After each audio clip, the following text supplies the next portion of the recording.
Eu cumprimento a todos na doce e gloriosa paz do nosso Senhor e Salvador Jesus Cristo. Continuamos a nossa meditação hoje no livro de Êxodo, no capítulo 9.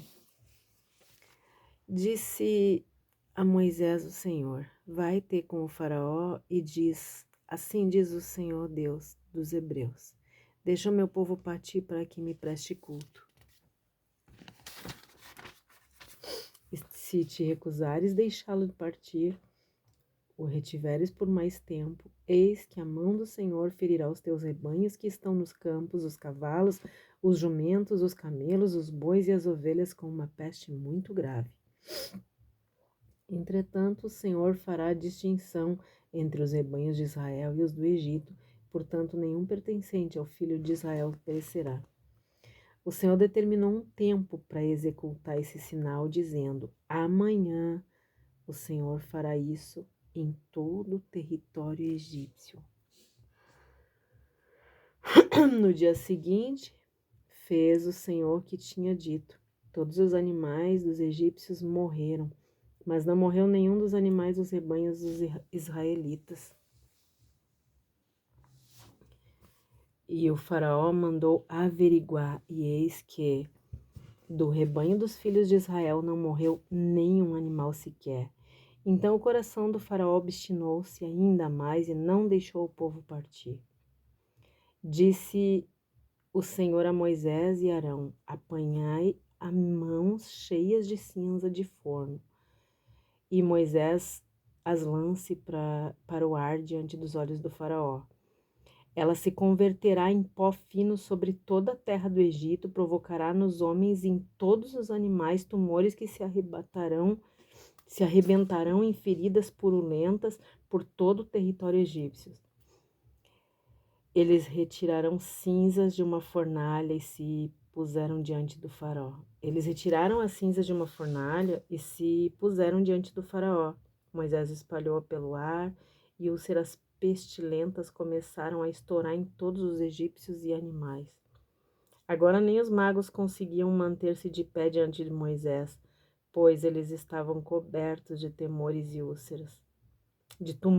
e úlceras, assim como toda a população do Egito. Contudo, o Senhor endureceu o coração do faraó, e este não deu ouvido a Moisés e Arão como o próprio Senhor tinha avisado a Moisés. Então disse o Senhor a Moisés: te levanta ao romper do dia, te apresenta ao faraó e diz: assim diz o Senhor, o Deus dos Hebreus: deixa meu povo partir para que me sirva no deserto. E porquanto desta vez mandarei todas as minhas pragas contra ti, contra os teus conselheiros, contra o teu povo, para que saibas que não há ninguém semelhante a mim em todo o mundo. Em verdade, se eu já tivesse estendido a mão para ferir a ti e a teu povo com a peste, teria desaparecido de sobre a face da terra. No entanto, foi precisamente por isso que eu te conservei em pé, para fazer-te ver meu poder e para que o meu nome seja proclamado no mundo todo.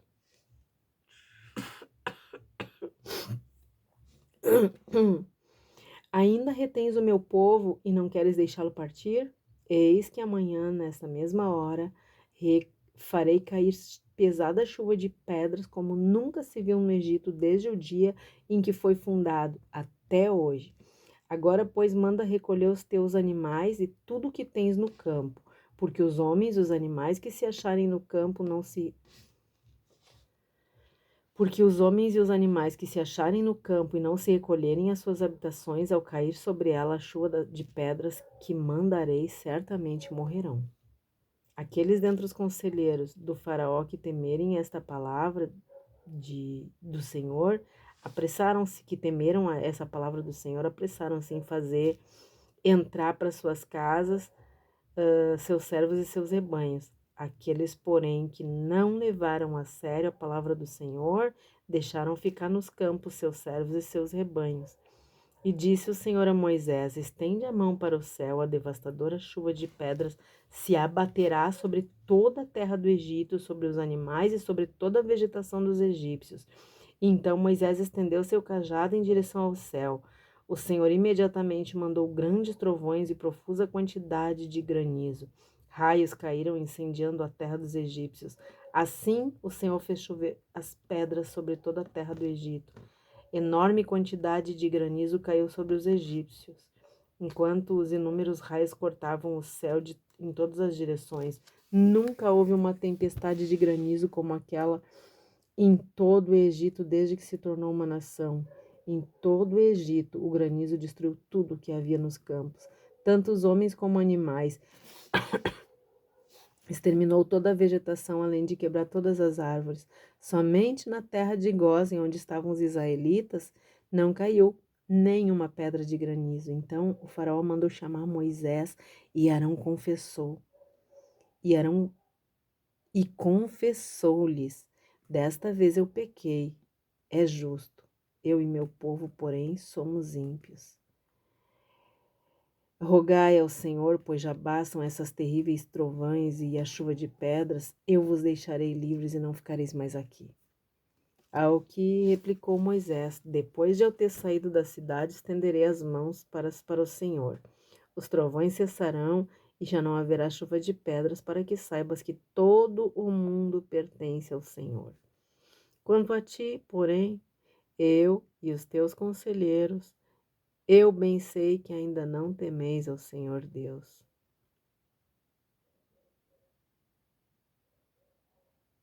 Perdão, queridos, eu vou ler de novo o versículo 30. Quanto a ti, porém, e os teus conselheiros, eu sei que ainda não temem ao Senhor. O linho e a cevada foram totalmente destruídos pelo granizo, pois a cevada já estava com espigas e o linho em flor. O trigo, entretanto, o centeio foram preservados, porquanto ainda não haviam brotado. Saiu, pois, Moisés da presença do faraó e da cidade egípcia e ergueu a mão ao Senhor, as mãos ao Senhor. Os trovões e a queda de granizo e a chuva cessaram imediatamente. Assim que o faraó percebeu que a chuva, o granizo e os terríveis trovões haviam parado, pecou outra vez e retornou à sua maligna teimosia, ele e seus conselheiros. O coração do faraó permaneceu endurecido, e ele não deixou que os filhos de Israel saíssem do Egito, exatamente como o Senhor tinha predito por Moisés.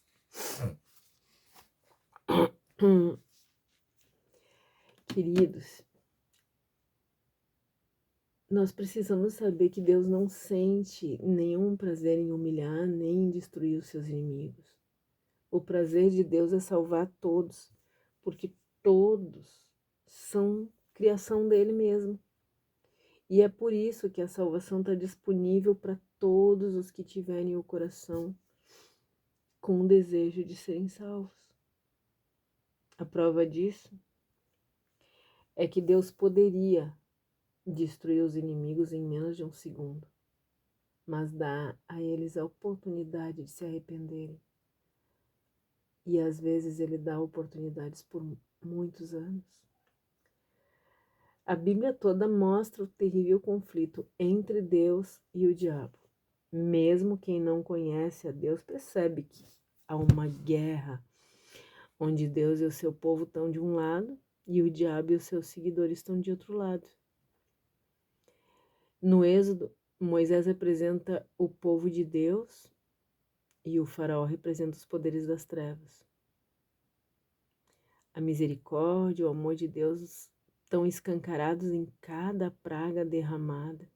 As funções dessas pragas é despertar o interesse do faraó por Deus, assim, dessa forma, poder salvar o Egito, salvar os egípcios, né, que vivem na ilusão dos falsos deuses, que vivem enganados.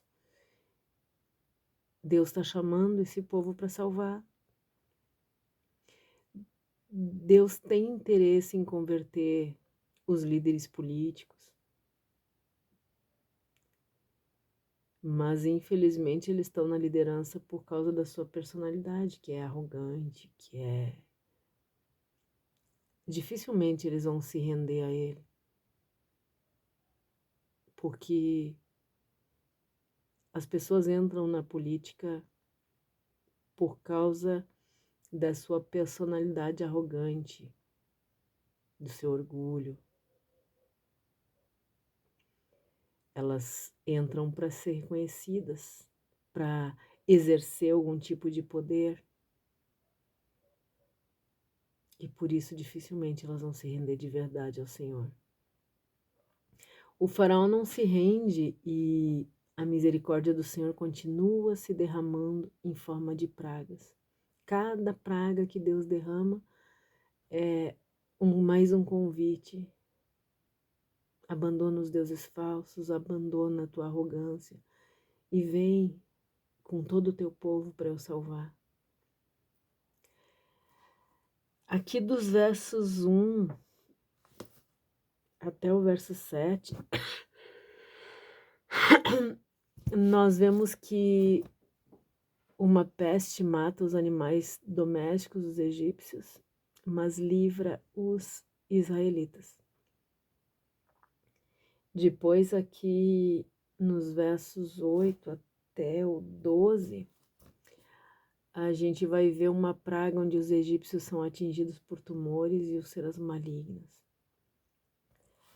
Depois, a partir do versículo 13 até o 35, nós vamos ver Deus mandando uma chuva de pedra misturada com fogo.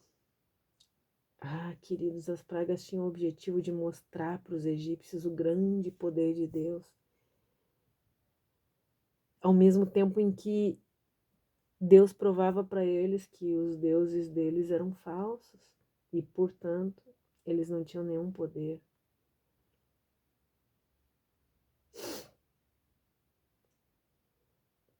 Mas o faraó era desequilibrado mental. Ele era obstinado pelo poder, assim como a maioria dos líderes políticos que a gente conhece, né? Infelizmente.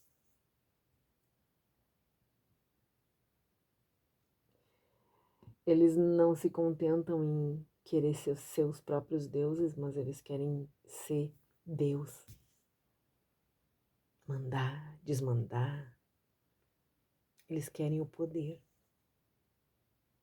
E era assim, Faraó era um desequilibrado mental. Doente pelo poder. Continuava tentando provar para ele, mesmo, e para todo o povo dele, né? Ele queria mostrar a sua falsa autoridade diante do poder de Deus. Ele estava medindo força com Deus, né? Queria provar para ele que ele era mais forte que Deus. E não deixava o povo ir. É claro que Deus não obriga ninguém a servir ele, mas usa todos os métodos para que todos conheçam ele. O soberano propósito, o soberano propósito de Deus é ser conhecido. Porque é claro que depois de conhecer de perto esse amor, essa misericórdia, essa soberania, esse poder, quem é que vai querer resistir a tudo isso depois de conhecer esse Deus tão completamente amável, tão completamente poderoso, tão completamente misericordioso? Quem é que vai querer continuar resistindo a tudo isso depois de conhecer ele? Só um louco. Queridos, o propósito de Deus com tudo isso era que o povo soubesse que nada é acidental, que não existe acidente, não existe nada circunstancial. Tudo é providência intencional de um Deus soberano que sabe exatamente o que está fazendo. Acreditem, queridos, Deus sabe exatamente o que Ele está fazendo.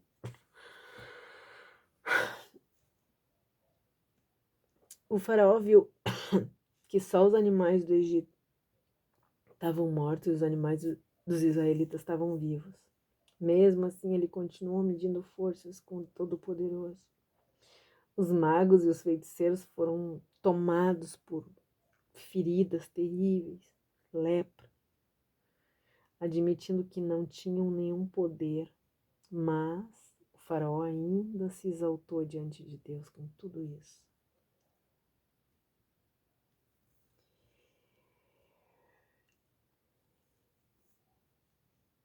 Deus esclareceu ao faraó a sua missão, lá no versículo 13,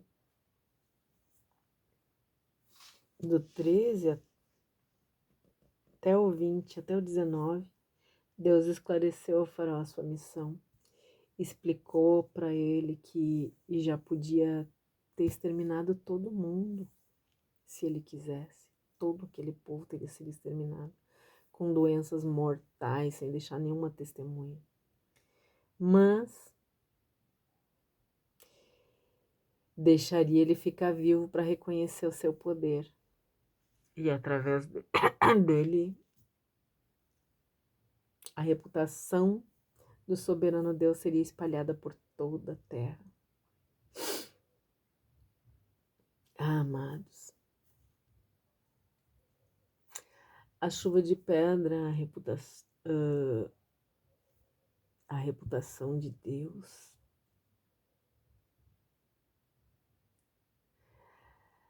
a chuva de pedra deixou o faraó apavorado com o poder de Deus. Sim, ele confessa. Lembram ali no verso 27, ele confessa que desta vez ele pecou, que o Senhor é justo e ele e o povo são ímpios. E nesse momento ele implorou a misericórdia de Deus e prometeu de novo que agora ele deixaria o povo ir. O temor passou logo e ele voltou atrás. Quão importante é isso, queridos?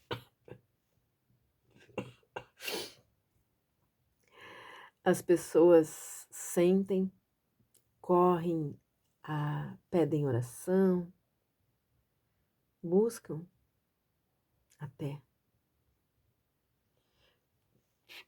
quando percebem a mão de Deus. Mas assim que o problema parece ter aliviado, assim que a doença parece ter ido embora, assim que parece que Deus operou um milagre, né? Eles sentem que enganaram Deus direitinho e o temor passa e eles voltam atrás, assim como voltou o faraó muitas vezes. Muitos são assim. Até dão a impressão, assim, a gente tem a impressão de que as pessoas estão sendo sinceras nas suas palavras durante uma crise, né? Mas elas mudam de ideia muito rápido. A crise passa. E eles mudam de ideia. Queridos, isso é muito perigoso porque Deus é tão misericordioso, tão completamente amável, tão completamente confiável, quanto Ele é justo. Não brinque com Deus, querido. Entrega o teu caminho, confia nele. Ele é maravilhoso. Só um insano não entrega a sua vida a ele. E só um insano desafia Deus como o faraó desafiou. Não seja um desses, querido. Deus é completamente confiável, misericordioso, amável e justo. Deus nos abençoe, nos guarde, tenha misericórdia de todos nós e faça resplandecer o seu rosto sobre todos nós. Um forte abraço e até o próximo capítulo, em nome de Jesus. Amém.